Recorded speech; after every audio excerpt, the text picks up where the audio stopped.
నా జీవితంలో దాదాపు 18-19 సంవత్సరాలున్న నేను నూనూగు మీసాలు, లేత టీనేజ్ ప్రాయం, ఆ ప్రాయంలో ప్రభు నా దగ్గరికి వచ్చాడు. ప్రభు నాతో మాట్లాడాడు. నువ్వు ఈ లోకానికి వెలుగువు అని చెప్పాడు. తండ్రి ఇలా మాట్లాడతాడు బిడ్డల పట్ల, పిల్లల పట్ల. ఏం చెప్తాడో తెలుసా? అరే నువ్వు అచ్చం నాలాగే ఉన్నావురా అంటాడు. అచ్చం మిమ్మలా ఉన్నావురా అంటాడు. అచ్చం మా నాన్నలాగా ఉన్నావురా అంటాడు. మన పరలోక తండ్రి కూడా అలాగే అంటున్నాడు, you are in the image of God. నువ్వు దేవుని స్వరూపం, నువ్వు దేవుని పోలిక. ఎందుకంటే ఆయన నీ కన్న తండ్రి.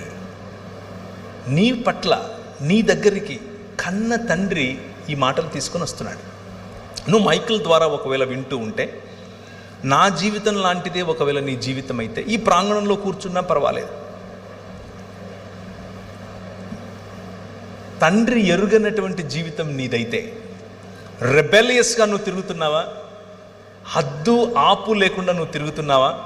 నీ పర్సనల్, నీ వ్యక్తిగత జీవితంలో అందరి ముందు బాగున్నావు, ఎవ్రీథింగ్ ఈజ్ గ్రేట్, చాలా బాగుంది, సూపర్, నవ్వుంది మొహంలో, కానీ లోపల ఏదో తెలియని లావా ఉబుకుతోందా? లోపల ఏదో తెలియని ఒంటరితనం ఉందా? నన్ను కూడా ఇలా కౌగిలించుకుని ఒకరు ముద్దాడితే ఇంత బాగుంటుంది అన్న ఫీలింగ్లో నువ్వు ఉన్నావా? అమ్మాయిలైనా అబ్బాయిలైనా, మీ వయసు 50 అయినా 20 అయినా, అందరిలో ఉండే ఫీలింగ్ ఇది. తండ్రి, మా నాన్న కావాలి, మా నాన్న మాట్లాడితే ఎలా ఉంటుంది, మా నాన్న నన్ను టచ్ చేస్తే ఎంత బాగుండేది, మా నాన్న నన్ను కౌగిలించుకుంటే ఎలా బాగుండేది. ఈ పరలోకపు తండ్రి ఈరోజు రాత్రి నీతో మాట్లాడుతున్నాడు. I am your father. నేనే నీ తండ్రిని. I'm there for you. నేను నీకోసం ఉన్నాను. నువ్వంటే నాకు ఎంత ముద్దో తెలుసా? నిన్ను చూడకుండా ఒక్కరోజు కూడా ఉండలేను నేను. నువ్వు మాట్లాడుతుంటే నాకు అదేదో వైలెన్స్ వాసినట్లు ఉంటుంది. That's how your God feels about you.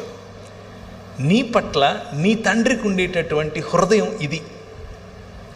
ఎంతగా నిన్ను ప్రేమిస్తాడంటే నీ తండ్రి, నీ కోసం చచ్చిపోయేంతగా చెబుతారు ఈ లోకంలో ఉన్న తండ్రులు, కానీ మా నాన్న చేసి చూపించాడు. వచ్చి మనందరినీ మళ్ళీ ఒక్క కుటుంబంగా చేయటం కోసం తన శరీరాన్ని విరిచాడు. రూపాంతరము చెందించటం కోసం రూపురేఖలు లేకుండా పోయాడు. అయితే ఆ రూపాంతరము కేవలం అనుభవంగా ఆగిపోకూడదు. ఆ రూపాంతరము, తండ్రిగా వచ్చినటువంటి ఈ దేవుని యొక్క రూపాంతర చరిత్ర కేవలం అనుభవంతో ఆగిపోవడానికి వీల్లేదు. దానికి ఒక మనుగడ ఉండాలి, దానికి ఒక చరిత్ర ఉండాలి, దానికి ఒక భవిష్యత్తు ఉండాలి, ఎప్పటికీ సమసిపోయినటువంటి భవిష్యత్తు ఉండాలి. ఆయన తన శరీరాన్ని నాటాడు. ఒక విత్తనము వలె విరిగాడు, ఒక విత్తనము వలె ఆయన పగిలాడు. దున్నబడినటువంటి ఆయన శరీరం నాటబడిన తర్వాత 3 రోజులైన తర్వాత, 2 దినములైన తర్వాత 3వ దినమున యెహోవా సముఖమందు మనము జీవించినట్లు ఆయన మరణాన్ని చంపి తిరిగి లేచాడు. That is your father. మీ నాన్న అది. మీ నాయన మరణానికి లోనయ్యేవాడు కాదు. మీ నాయన మరణాన్ని చంపినవాడు, చంపి తిరిగి లేచాడు.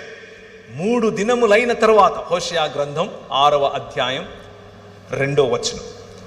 హోషే గ్రంథం 6వ అధ్యాయం 2వ వచనం. 2 దినములైన తరువాత ఆయన మనలను బ్రతికించును, మనం ఆయన సముఖమందు బ్రతుకున్నట్లు 3వ దినమున ఆయన మనలను స్థిరపరచును. ఈ తండ్రి హృదయం ఏమిటి అని అంటే, మీ నాయన హృదయం ఏమిటో అంటే, కేవలం రూపాంతరము అన్నది ఒక అనుభవంగా ఆపటం కాదు. ఈ మరణాన్ని చంపి నూతన సృష్టిగా నిన్ను మలచటం. నేను ఫేస్బుక్లో ఒక పిక్చర్ చూశాను, మీలో కూడా చాలామంది చూసే ఉంటారు. ఒక ఆయన నిలబడుకొని సుత్తి ఉలి తీసుకుని ఇలా కొట్టుకుంటున్నాడు. ఇలా కొట్టుకుని లావుగా ఉండే ఆయన సన్నగా మంచిగా స్లిమ్గా తయారవుతున్నాడు.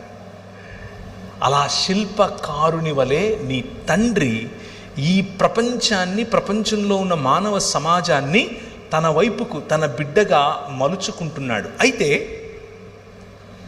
దేవుణ్ణి తిరస్కరించడం కారణంగా మనం సంపాదించుకున్నటువంటి మరణం, దేవునితో ఎడబాటు, ఈ ప్రపంచంలో దేనికి గ్యారంటీ లేదు, దానికి మాత్రమే ఉంది. మరణం తప్పదు ప్రతి ఒక్కరికి, నీకైనా నాకైనా, మనకంటే ముందు పోయిన వారికైనా మన తరువాత పోయే వారికైనా. మరణం తథ్యం. మరణం, death is the only guarantee in this world. దాన్ని మించిన గ్యారంటీ ఏది లేదు. కానీ దానికంటే బెటర్ గ్యారంటీ ఇంకొకటి ఉంది. అదేమిటి అనంటే, మా నాయన తన శరీరాన్ని నాటి 3 దినములైన తర్వాత బయటకు తీసి అంటున్నాడు, మరణమా నీ ముల్లెక్కడా అని పిలుస్తున్నాడు. ఈ రాత్రి నేను మీకు ఇచ్చేటటువంటి వాగ్దానం, ఆయన చేస్తున్నటువంటి వాగ్దానం, ఈ నిబంధన యొక్క సారాంశం, 5 రకాలుగా నేను చేసిన నిబంధనల యొక్క సారాంశం ఏమిటో తెలుసా? పునరుత్థానం, రూపాంతరము యొక్క చరమగీతం పునరుత్థానం. ఎప్పటికీ వాడిపోయినటువంటి శరీరాలు. ఆయన అలా వస్తాడు. ఆయన్ని మీరు చూస్తారు, గుర్తుపడతారు, మాట్లాడతారు. You can touch him, you can touch me. మీరు నన్ను కూడా చూస్తారు. ఏ బట్టని తీసుకుని వచ్చావుగా మా ఊరికి, నువ్వు పేరు ప్రవీణే కదా, you will ask me. I will say yes yes, నేను అవునవును, హే బాగున్నావా అని అడుగుతాను నేను మిమ్మల్ని. This is going to happen. That is the hope that we have.